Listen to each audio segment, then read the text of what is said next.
भजन संहिता 32 उसकी 8 और 9 आयत। मैं पहले 9 पढ़ूंगा फिर 8 पढ़ूंगा। तुम घोड़े और खच्चर के समान ना बनो जो समझ नहीं रखते, उनकी उमंग लगाम और रास से रोकनी पड़ती है, नहीं तो वो तेरे वश में नहीं आने के। अपने पड़ोसी को बोलो, घोड़े और खच्चर के समान तुम मत बनो जो समझ नहीं रखते। परमेश्वर कहता उनकी जो उमंग है वो लगाम के साथ क्या करनी पड़ती है? रोकनी पड़ती है। और यीशु मसीह ने कहा तुम घोड़े और खच्चर के समान मत बनो। इससे पहले कि आपका ले हैंड हो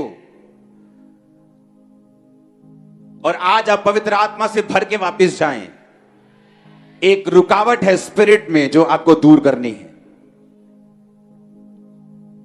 और यह वचन आपकी हेल्प करेगा उस रुकावट को फिनिश करने के लिए। एक रास्ता है जो परमेश्वर ने आपके लिए ठहराया है, एक वो रास्ता जो आपके लिए अनॉइंट किया गया है, वो मंजिल जो परमेश्वर ने आपके लिए रखी है। और उस मंजिल तक पहुंचने के लिए एक रास्ता है जो आपके लिए ठहराया गया है। और वो रास्ता हर एक बंदे के लिए उसका तरीका अलग अलग है। रास्ता जीसस क्राइस्ट ही है, लेकिन जीसस क्राइस्ट ने, बाइबल कहती है, आप सबको अलग अलग मर्जी के साथ और अलग अलग योजना के साथ अपने पास बुलाया है। बाइबल कहती, परमेश्वर ने कहा तुम घोड़े और खच्चर के समान मत बनो जिनकी उमंग को लगाम के साथ रोकना पड़ता है। अपने पड़ोसी को बोलो, घोड़े के समान खच्चर के समान नहीं बनना। आमीन। यहोवा परमेश्वर ने कहा, योना नबी उठ और जाके नीनवे को जा और वहां पर जाके लोगों को प्रीच कर और बता, और मेरा रास्ता, मेरे वचन उन्हें बता जो कि मैं उनको नाश करने वाला हूं। बाइबल कहती है योना नबी, उसकी पहली बाप को, उसकी पहली आयत को पढ़ेंगे। उसने कहा जाकर नीनवे को जा और उसके विरुद्ध प्रचार कर, क्योंकि उसकी बुराई मेरी दृष्टि में बढ़ गई है। परंतु योना यहोवा के सम्मुख से तर्शीश को भाग जाने के लिए उठा और यापो नगर को जाकर तर्शीश जाने वाला एक जहाज पाया और भाड़ा देकर उस पर चढ़ गया और उसके साथ होकर यहोवा के सम्मुख से, ताकि वो तर्शीश को चला जाए। अगर परमेश्वर ने उसे गुजरात जाने के लिए बोला तो वो मेघालय जाने की तैयारी कर रहा था। अगर कश्मीर जाने के लिए परमेश्वर ने बोला तो वो कन्याकुमारी जाने की तैयारी कर रहा था। और वो परमेश्वर से भागा, और जिस समुद्र में वो सफर कर रहा था, उस नाव को, उस समुद्री जहाज को परमेश्वर ने एक लहरों में फंसा के एक तूफान में फंसाया। और जब सब मरने लगे तो सबने चिट्ठी डाली कि ये मुसीबत किस वजह से हम पे आई है, और चिट्ठी योना के नाम की निकली। योना को उठाया गया, वो सो रहा था, कि तेरे नाम पे चिट्ठी निकली है, क्या बात है? उसने बताया कि मैं यहोवा के सम्मुख से भाग आया हूं। परमेश्वर ने तो मुझे कहीं और जाने के लिए बोला था, लेकिन मैंने परमेश्वर की आवाज को नहीं सुना और मैं प्रभु के सामने से भाग आया हूं। परमेश्वर ने मुझे नीनवे जाकर लोगों को बचाने के लिए बोला था, लेकिन मैं वहां जाना नहीं चाहता था, इसलिए मैं भाग आया हूं। उन्होंने कहा तेरे कारण ये विपत्ति पड़ी। योना ने कहा हां, मेरे कारण पड़ी है, और अगर तुम मुझे उठाकर समुद्र में फेंक दोगे तो अभी समुद्र की लहरें जो होगी वो शांत हो जाएंगी। और जब उन्होंने योना को फेंका, लहरें शांत हुई। बाइबल कहती जब योना डीप समुद्र के अंदर चला गया, जब अंदर भी समुद्र के पहाड़ होते हैं, अंदर भी, अगर आपको मालूम हो तो माउंट एवरेस्ट से भी ऊंचा पहाड़ समुद्र के नीचे। तो बाइबल कहती है वो समुद्र के नीचे जब वो मूर्छा खाने लगा, जब वो मरने लगा, तो परमेश्वर ने एक मछली को ठहराया, एक व्हेल ने उसे निगला। और बाइबल कहती है वो मछली के पेट में 3 दिन और 3 रात रहा और अंदर से परमेश्वर के पास प्रार्थना करता रहा, क्योंकि उसे मालूम था कि परमेश्वर ने उसे एक और मौका दिया है। और बाइबल कहती परमेश्वर ने फिर मच्छ को, उस व्हेल को आज्ञा दी, उसने जाकर उसे किनारे पर उगल दिया। वहां से वो 3 दिन के मार्ग पर उसी नीनवे को गया और उन लोगों को बचाया, प्रीच किया, उन्होंने मन फिराया और सारे के सारे लाखों लोग बचाए गए। जो काम परमेश्वर ने करना था वो हुआ। अब बाइबल कहती जब प्रभु यीशु मसीह ने योना के बारे में बोला तो परमेश्वर ने कहा जैसे योना 3 दिन रात जल जंतु के पेट में रहा, उसी तरह मैं भी हूं। परमेश्वर ने योना नबी के साथ अपनी तुलना किस लिए की? आज कौन सा दिन है जब जीसस क्राइस्ट स्वर्ग पे गए? हां, क्या बोल के गए थे आपको? आज खड़े होकर वचन सुनेंगे। क्या बोल के गए थे? कि जाओ, क्या करो? सब जातियों को क्या करो? पुराने टाइम में कोई कोई नबी होता था, परमेश्वर जिससे बात करते थे, जिस पर आत्मा उतरता था, वही ब्लेस होता था, वही परमेश्वर को जानता था, पब्लिक शक्ल देखती थी उसकी। और अब खूबसूरती क्या है, परमेश्वर ने कहा जब जीसस क्राइस्ट मर के जी उठे तो अब आपको याजकों के पास जाकर पाप माफ करवाने की जरूरत नहीं, क्योंकि आप खुद एक याजक हैं, खुद एक राजा हैं, और हमारा महायाजक प्रभु यीशु मसीह। इस बात को समझे कि नहीं? अब जिस तरह परमेश्वर योना को देखते थे और योना को देखकर बोलते थे कि योना, मैं ये चाहता हूं कि वो देश बचाया जाए, क्योंकि उनको किसी चीज की नॉलेज नहीं है, वो पाप में तो हैं, लेकिन अगर तू जाएगा तो वो उन्हें प्रीच करेगा तो वो लोग बच जाएंगे योना। और योना थोड़ा ड्रामा करके गया, लेकिन गया जरूर। मैं आपको इसलिए ये बात बता रहा हूं क्योंकि जब परमेश्वर भविष्यद्वक्ताओं को कोई बात बोलता था तो परमेश्वर जब वो बात को नहीं सुनते थे तो लगाम के साथ, जब घोड़ा मुड़ता नहीं इशारे में, तो क्या करनी लगाम खींचनी पड़ती उसकी। और लगाम कहां होती उसकी? नाक के अंदर। जब लगाम खींचते हैं तो नाक में चोट लगती है, उसको दर्द होता है नाक के अंदर। उस दर्द से बचने के लिए फिर वो लगाम की बात को सुनता है और जहां लगाम बोलती है फिर वो वहां जाता है। परमेश्वर ने कहा तुम घोड़े मत बनो, कि जब मैं तुमको बोल रहा हूं, क्योंकि अब योना का टाइम चला गया, अब तुम सब योना नबी हो, तुम सब पतरस हो, तुम सब पौलुस हो, तुम सब प्रेरित हो, तुम सब चेले हो, तुम सब विश्वासी हो। आमीन ऊंचे वाला चाहिए चर्च। अब ध्यान से समझना है, क्यों तुम मुश्किल में हो, क्यों तुम ट्रबल में हो, क्यों लोग श्राप के नीचे हैं, क्यों उनकी लाइफ में वो नहीं है जो होना चाहिए, क्यों? क्योंकि परमेश्वर की बात को तुम समझे नहीं। उसने कहा योना जा और लोगों को बचा। मैं ये बात पूछना चाहता हूं, जब यीशु मसीह आज के दिन स्वर्ग पे गए थे तो आपको कौन सी बात बोलकर गए थे? कौन सी बात बोल के गए थे? क्या बोल के गए थे? बोलो ऊंची आवाज में। ऊंची नहीं आई आवाज, बोलो क्या बोल के गए थे? बोलो जाओ। क्या बोल के गए थे? अब पूछो अपने पड़ोसी को, तुम जाते हो कि नहीं? तुम जाते हो, लेकिन अपना राज्य स्थापित करने के लिए, कुछ अपना फायदा ढूंढने के लिए तुम जाते हो, लेकिन सिर्फ फॉरेन वाले लोगों के पास ताकि तुम्हें वीजा मिल जाए। तुम जाते हो सिर्फ अमीरों के पास, तुम जाते हो सिर्फ अपने स्वार्थ के लिए। उसने कहा जाओ और सुसमाचार सुनाओ। आज कलीसिया बीमारियों में और श्रापों में नहीं होती अगर उसने परमेश्वर की इस आज्ञा को पूरा कर दिया होता तो। जब योना ने परमेश्वर की आज्ञा पूरी नहीं की तो परमेश्वर ने क्या किया? लगाम खींची के नहीं? वो मौत के मुंह में गया, पूरी ड्रामेबाजी वहां पे चली। उसी तरह से बाइबल कहती है जब आप लोग परमेश्वर की आज्ञाओं को नहीं सुनते और जो सीधा रास्ता परमेश्वर ने आपके लिए ठहराया है आप उस पर नहीं चलते, फिर वो लगाम को खींचता है। हम इमोशनल ट्रबल में चले जाते हैं, हस्बैंड में प्रॉब्लम शुरू हो जाती है, वाइफ में प्रॉब्लम शुरू हो जाती, बच्चों में प्रॉब्लम शुरू हो जाती, फाइनेंस बिगड़ना शुरू हो जाता है, सेहत खराब होनी शुरू हो जाती।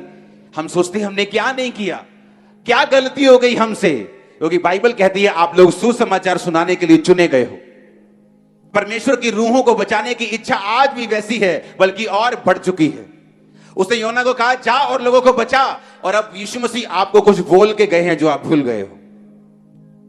हमें लगता है मुझे बेबी चाहिए, मुझे चर्च जाना है, मुझे बरकत चाहिए, मुझे चर्च जाना है। ये तो बहाना है चर्च आने का।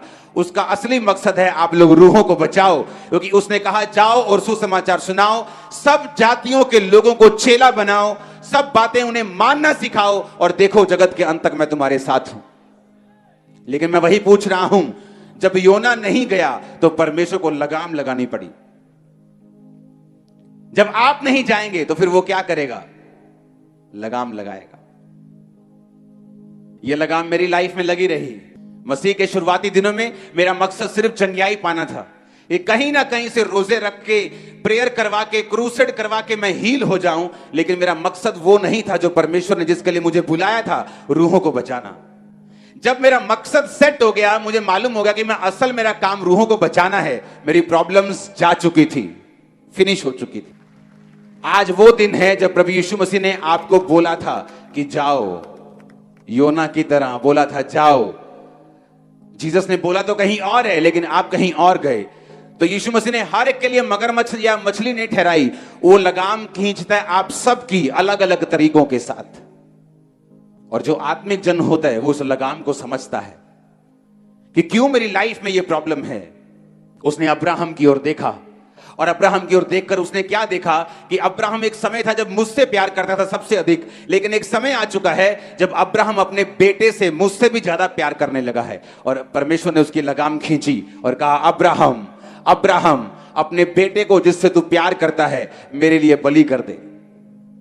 अब परमेश्वर इंसानों की बलि नहीं लेता था, लेकिन अब्राहम फिर भी उसको बिठाकर बलि करने के लिए चला। और जब वो चलता जा रहा था एक एक कदम, उसका प्यार उसके लिए खत्म होता जा रहा था और परमेश्वर का प्यार वापिस आता जा रहा था। जब ये प्यार वापिस आ गया परमेश्वर की लगाम खींचने से, और वो लड़का चढ़ाने लगा बलि, तो परमेश्वर ने कहा, रुक जा, अब मैं जान चुका हूं तू मुझसे प्यार करता है।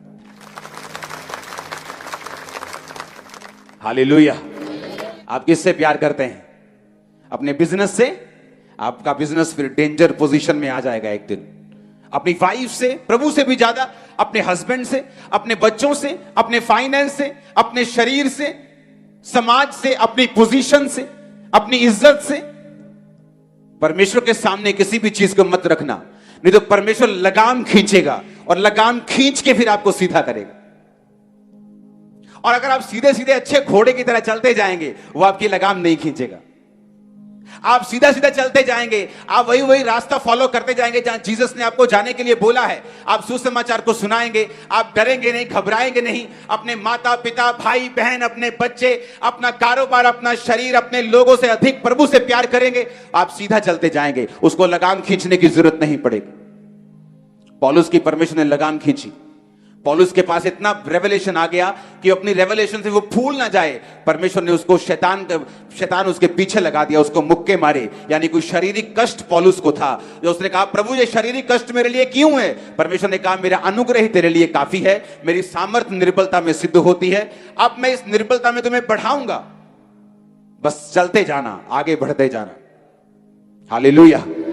परमेश्वर आपको इन पंगों में कई बार लेके जाता है ताकि आपको ये चीजें समझा सके, आपको ये बता सके।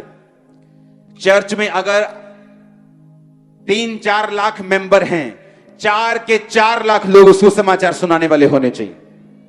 नहीं तो मुश्किल किसको है? उन्हीं लोगों को, क्योंकि वो नहीं समझे कि क्राइस्ट में उनका जन्म किस लिए हुआ है। पहले नबी होते थे, नबियों को परमेश्वर बोलता था, मूसा को बोलता था, नबियों को बोलता, जाओ ये काम करो। जी उठने के बाद परमेश्वर ने कहा, अब तुम मेरे याजक हो, तुम मेरे राजा हो, तुम मेरे लोग हो, तुम मेरे भाई हो, तुम मेरे सहकर्मी हो, तुम मेरे बच्चे हो, जाओ और सुसमाचार सुनाओ। तुमको कहा खुदा ने, तुमको तुमको तुमको कहा खुदा ने। आमीन। स्वर्गदूत आया जकरिया के पास, कहता, जकरिया तेरी प्रार्थना सुन ली गई है, बुढ़ापे में तेरे बेटा होगा, तेरी पत्नी जो बांझ कहलाती है वो पुत्र जनेगी, उसका नाम यूहन्ना रखना। उसने कहा, यह कैसे हो सकता है, वो बूढ़ी हो चुकी है। लूका 1 उसकी 19। स्वर्गदूत ने उसको उत्तर दिया, मैं जिब्राइल हूं जो परमेश्वर के सामने खड़ा रहता हूं, तुझसे बातें करने और सुसमाचार सुनाने को भेजा गया हूं। देख, जिस दिन तक ये बातें पूरी नहीं होंगी तो गूंगा रहेगा और बोल नहीं सकेगा, क्योंकि इसलिए कि तूने मेरी बातों की जो समय पर पूरी होंगी विश्वास नहीं किया। परमेश्वर ने बताया, जकरिया ये सीधा सीधा रास्ता है चलने का इधर। कहता, नहीं नहीं नहीं, ये हो ही नहीं सकता, मेरी तो पत्नी बहुत बूढ़ी है और मैं बड़ा बूढ़ा हूं, हम तो बच्चा हो ही नहीं। अब स्वर्गदूत कहता, अब तू गूंगा रहेगा, क्योंकि मुझे तेरी लगाम खींचनी पड़ेगी ताकि तू बोल बोल करके, मेरे हो नहीं सकता कहीं सचमुच अपनी पत्नी को बांझ ना कर दे, इसलिए तेरी लगाम को मैं खींचूंगा और तेरा मुंह बंद रखूंगा ताकि तेरे बच्चा हो जाए। और जब बच्चा हो गया, उसका नाम यूहन्ना उसने लिख के दे दिया, उसकी जुबान खुल गई। हालेलुया। अब यह फैसला आप लोगों को करना है कि लगाम खिंचवा के परमेश्वर का काम करना है कि सीधे सीधे करना है। हालेलुया। क्योंकि परमेश्वर ने कहा, मैं तुम्हें बरकत देना चाहता हूं। आप ही की प्रेयर है मुझे बरकत मिले, आप ही की प्रार्थना है मैं छुटकारा पाऊं, आप ही की प्रेयर है मैं आगे बढ़ूं, मेरा परिवार ब्लेस हो, मेरे बच्चे ब्लेस हो। तो परमेश्वर ने वायदा किया है, जब तू बोएगा तू काटेगा, जब तू लोगों को बचाएगा मैं तेरे परिवार को बचाऊंगा, जब तू सुसमाचार सुनाएगा मैं तुम्हें उत्तम दाख दूंगा, उत्तम तेल दूंगा, उत्तम घराना दूंगा, सब कुछ तेरी लाइफ में उत्तम दूंगा। जो तू मांग रहा है, तुझे मेरी सेवा करनी होगी, तुम्हें याजक बनना होगा। हालेलुया।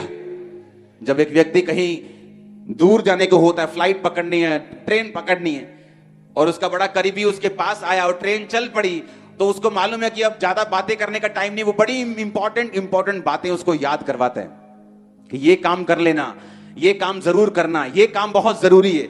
जब जीसस क्राइस्ट स्वर्ग पे चढ़ रहे थे तो वो लाखों बातें बता सकते थे, लेकिन उन्होंने मोस्ट इंपॉर्टेंट बात आपको बोली, जाओ और सुसमाचार सुनाओ, सब जातियों के लोगों को चेला बनाओ, किसी का मुंह देखकर मत डरो, उन्हें बताओ जीसस क्राइस्ट धर्म और जात को बदलने नहीं आए, जीवन बदलने के लिए आए। लोग बदलेंगे, तुम ब्लेस होगे यीशु के नाम में। Hallelujah, hallelujah. अपने पड़ोसी को बोलो, तुम घोड़े और खच्चर के समान मत बनो। आमीन। अब आप इस बात को समझेंगे कि परमेश्वर ने योना को छोड़ा नहीं और लगाम के साथ उसको खींच के लेके आए। आप भूल जाओ आप लाखों खड़े हो, आप सोचो खुदा आपसे बात कर रहा है सिर्फ, और ये सोचो कि आपको परमेश्वर ने एक मकसद दिया है, अपने पास बुलाने का एक कारण है। वो कारण है लोगों को बचाना, रूहों को बचाना, मरते हुए नशे वाले लोगों को बचाना, उनको यीशु मसीह के बारे में बताना, स्वर्ग राज्य का वारिस बनाना। ये आपका मकसद है। आज के आप नबी हैं, आप आज के याजक हैं, आज के आप विश्वासी हैं, आज के पास्टर हैं, आज के प्रेरित हैं। आमीन। अब ये सोच लो कि आपको लगाम के साथ चलना है कि आपको सीधा चलना है। तीन तरह की सिचुएशन होती। कई लोग होते हैं वो लगाम के साथ नहीं चलना चाहते, उनको मालूम है कि मैं जो खुदा की बात से इधर उधर होऊंगा तो वो फिर से मुझे खींच के लेके आएगा, मुझे दुख होगा, दर्द होगा, घूम फिर के फिर वही बोर्ड के नीचे मैं आऊंगा, वही ऊंट पहाड़ के नीचे आएगा, तो इससे अच्छा ये है मैं अच्छी तरह से चलूं। एक वो लोग होते हैं। एक वो लोग होते हैं जो अच्छी तरह से नहीं चलते और परमेश्वर लगाम खींच के, वो आपकी नब्ज को जानता है, उसे मालूम है आप अपने इकलौते बेटे से बहुत प्यार करते हो, वो जानता है कि आप अपने हस्बैंड से, अपने बिजनेस से बड़ा प्यार करते हो, फिर वो उन चीजों को खींचने की कोशिश करता है। वो खींचता है आपको ताकि आप लोग समझें कि मुझे पहला स्थान जो है वो परमेश्वर को ही देना है। कितने मेरी बात समझ रहे हैं? फिर तीसरे तरह के लोग वो होते हैं जो इन चिन्हों के कारण भी नहीं समझते और परमेश्वर से दूर होते जाते हैं। इन चिन्हों के द्वारा भी वो नहीं समझते कि परमेश्वर हमारी लाइफ से क्या चाहता है, और फिर वो हेल के लिए, वो नरक के लिए तैयार होते हैं, जो उनके लिए और शैतान के दूतों के लिए तैयार किया गया है। क्योंकि परमेश्वर जबरदस्ती नहीं करता, वो एक लेवल तक आपको समझाने की कोशिश करता है। जब वो देख लेता है वो उस लेवल से नहीं समझते, वो आपको छोड़ देता है। और सुना मेरी बात, जब आपकी लाइफ डेडिकेट हो जाएगी क्रिश्चियन कामों के लिए, सुसमाचार के लिए, आपको मालूम है कि मेरी लाइफ समर्पित हो रही है, वो आपको चंगा भी कर देगा, आपके हस्बैंड को भी चेंज कर देगा, वाइफ को भी कर देगा, बच्चों के दिमाग को चेंज कर देगा, फाइनेंस को भी बदल देगा, वो सारी सिचुएशन चेंज हो जाएगी यीशु के नाम में। आप देखेंगे हर वो सिचुएशन जो आपको तंग करती आई वो फिनिश होगी और शैतान के सारी योजनाएं नाश होंगी। आप देखेंगे अपनी लाइफ में दुश्मन शर्मिंदा होंगे, आपके सामने मेज बिछा होगा, लाइफ की हर बेस्ट वस्तु उसके ऊपर होगी। आमीन, आमीन। अब डिसीजन आपके हाथ में है, आपको लगाम के साथ चलना है। हर टाइम की वो आपकी लगाम खींचे, आपको निराश करे और फिर आप सीधे रास्ते पे चलें, कि आपको सीधा ही सीधा सीधा चलना है। ये आपने फैसला करना है। भागना मत। एक बड़ी बरकत है आपके परिवार के लिए रखी, आपके लिए रखी। भागना मत। जब फौजी जाता है ना, सामने दुश्मन होता है, उसे मालूम हो बड़ा है कि छोटा है, वो भागता नहीं, उसे मालूम है पीछे मुड़ूंगा तो मौत भी है और बेइज्जती भी। अब आगे बढ़ना है, दैट्स इट। घर वालों को याद ज्यादा करूंगा तो ना उनके काम आऊंगा, ना अपने दुश्मन को मार पाऊंगा। एक ही जगह कंसंट्रेशन के साथ वो करता है, जीतता है और वापिस आता है। घर पे स्वागत भी होता है, सरकार भी स्वागत करती, देश भी स्वागत करते हैं। आमीन। जो आत्मिक सेंसिटिव लोग हैं, जो समझदार लोग हैं, वो समझ जाते हैं कि मेरी लाइफ में यहां पर परमेश्वर ने लगाम खींची है, मेरी लाइफ में यहां पर परमेश्वर ने मुझे मुक्का मारा है, मेरी लाइफ में यहां पर परमेश्वर ने ये काम किया है, तो मुझे क्या करना है। आमीन। आपको सीधे होके चलना है, उसने आपको खास मकसद के लिए बुलाया है। बेस्ट पार्टनर्स, बेस्ट लोग आपकी लाइफ में आने का इंतजार कर रहे हैं। आप जैसे इस रास्ते पे चल पड़ेंगे, बाइबल कहती है कि परमेश्वर के मार्गों में उत्तम पदार्थ पाए जाते हैं। आप देखते हैं लोगों की मैरिज, सारी उम्र सेटिंग नहीं होती उनकी, रोज छित्तर पनीर की रोटी खाते हैं वो, जिसमें छित्तर भी होते हैं और पनीर भी होते हैं। दोनों तरह की रोटी होती है, छित्तर भी होते हैं साथ साथ पनीर भी होता है, क्योंकि वो जो मैरिज पार्टनर है उन्होंने परमेश्वर के रास्तों पर चलकर नहीं पाया है। और परमेश्वर ने कहा मेरे मार्गों में उत्तम पदार्थ पाए जाते हैं। जब तुम मेरे मार्ग पे चलेगा तो उत्तम पदार्थ तुम्हें मिलेंगे। तुम्हें पार्टनर उत्तम मिलेगा, बिजनेस उत्तम, देश उत्तम, फाइनेंस उत्तम, चर्च उत्तम, बच्चे, हस्बैंड, वाइफ, सब कुछ उत्तम। लेकिन उसने एक और कंडीशन रखी है, कहता मेरा रास्ता कैसा है?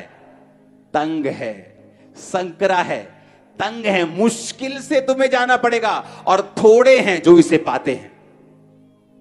लेकिन दूसरा रास्ता खुला है, व्यभिचार का रास्ता ओपन है, और बहुत होंगे जो उस रास्ते पे चलेंगे।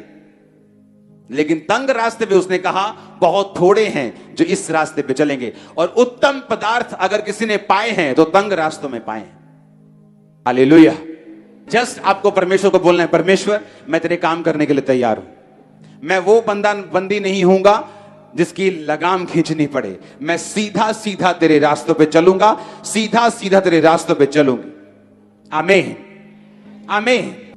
आप डॉक्टर हैं, डॉक्टर बनना चाहते हैं, आप भी ये प्रार्थना कर सकते हैं।